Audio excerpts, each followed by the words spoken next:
Bom, pessoal, agora eu vou explicar para vocês o funcionamento, como é que o transporte de seiva bruta e seiva elaborada acontece no interior das plantas, certo? Mas antes, eu coloquei um vídeo para vocês para representar esse transporte de seiva bruta e de seiva elaborada e o transporte de água no interior das plantas. O experimento foi esse daí que eu mostrei para vocês. Então, temos aí a água e água com corante. Para vocês perceberem que esse corante ele foi transportado até as folhas, a gente consegue visualizar as pétalas azul. Né? Isso aí depois de 24 horas, certo, gente? Ou mais, que isso aí acontece. Esse processo é bem lento. Mas esse transporte, gente, de água, de seiva bruta, de seiva elaborada, ela é graças a um mecanismo que a gente chama de capilaridade. Quanto mais fino é o tubo, maior é a quantidade de água que sobe espontaneamente por ele. Então, em tubos finos, a gente pode observar que essa água, ela consegue subir bem mais. Já quando o tubo ele fica mais grosso, essa quantidade de água não consegue subir até certo ponto, ou seja, sobe mais pouca água por conta da capilaridade. E a capilaridade, ela é explicada através de algumas forças de interação: adesão, coesão e tensão superficial. Então, a adesão e coesão vão fazer com que essas moléculas de água elas se unem, certo? Uma com as outras. E assim, a tensão superficial faz com que a água, ela grude aí na superfície do tubo.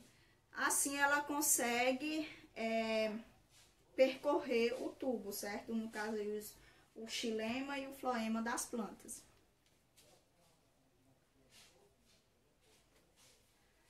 Outro mecanismo que acontece, certo? Para que essa água, sais minerais, seiva bruta, seja elaborada, seja transportada no interior do xilema e do floema, é graças à transpiração. Que essa transpiração, no caso, é a perca de água. Temos aí o galho com as folhas dentro do plástico. E com 24 horas depois, gente, a gente pôde observar que o plástico ele ficou tipo suado, com gotículas de água. Que isso significa dizer que a planta, ela transpirou. E essa água ficou retida aí no plástico. Então, essa água que foi perdida, ela precisa ser reposta. Então, ela vai ser reposta através dos mecanismos, né, de capilaridade. E por conta aí da necessidade de repor água para as células. Que a transpiração foliar exerce uma força, né, de sucção de água, ou seja, puxa a água para o interior dos vasos lenhosos. A água é puxada dentro do xilema na direção das folhas, uma vez que elas estão perdendo água na forma de vapor.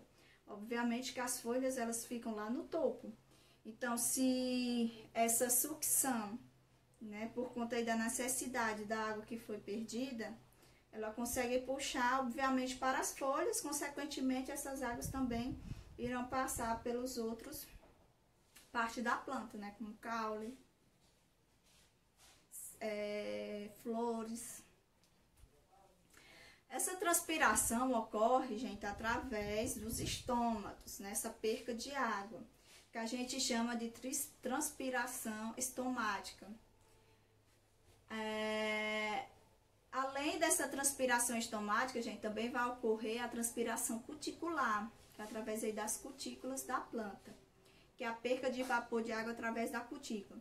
E essa, pela cutícula, gente, ela apresenta em menor quantidade, ela perde bem menos água, certo? E essa transpiração cuticular também é característica de plantas de clima seco, porque ela precisa perder pouca água. Então, isso aí é tipo uma espécie de adaptação para a planta. Temos aí, gente, as células estomáticas, temos as células anexas, temos aqui os cloroplastos e os ósteos. certo? Esses ósteos, eles são responsáveis pelas trocas gasosas. No caso, a perca de água, né? A entrada de oxigênio e a saída de gás carbônico. Ou vice-versa. A entrada de gás carbônico e a saída de gás oxigênio. Durante o processo de fotossíntese, gente, há dois mecanismos, certo? Que é a produção da glicose. Quando há a produção da glicose, acontece o quê? Que é o processo aí de respiração celular. Então, a planta, através dos estômatos, vão captar, certo? O gás carbônico e água, certo? Do ambiente. Então, aí vai acontecer o primeiro passo da fotossíntese, que é a produção de carboidrato, no caso aí da glicose. Só que essa glicose, digamos que essa glicose ela é uma molécula grande. Então, a planta ela não consegue absorver essa molécula grande. O que vai acontecer? Ela precisa quebrar essa molécula grande.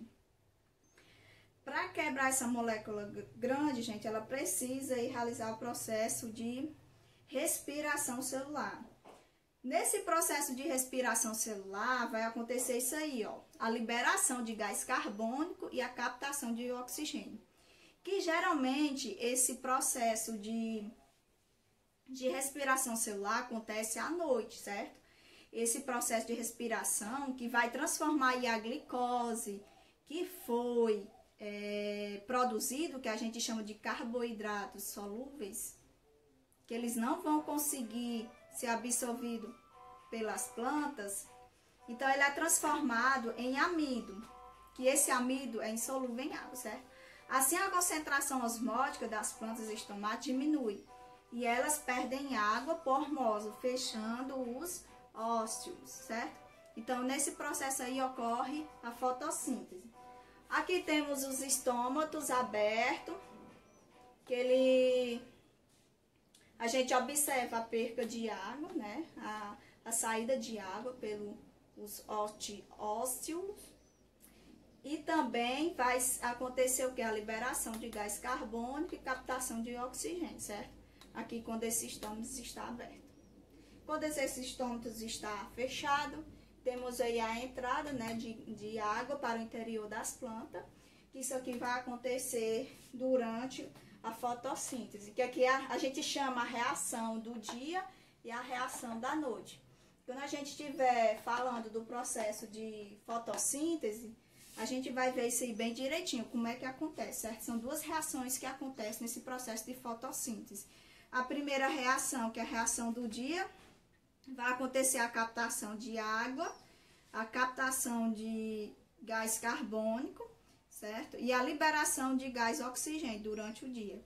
Durante a noite vai ser o inverso, vai ser ao contrário, porque ele quer quebrar aí a glicose que ele produziu durante o dia. Porque se ele não quebrar, se ele não transformar essa glicose em amido, eles não vão conseguir se alimentar, certo? A planta não vai conseguir absorver esse carboidrato.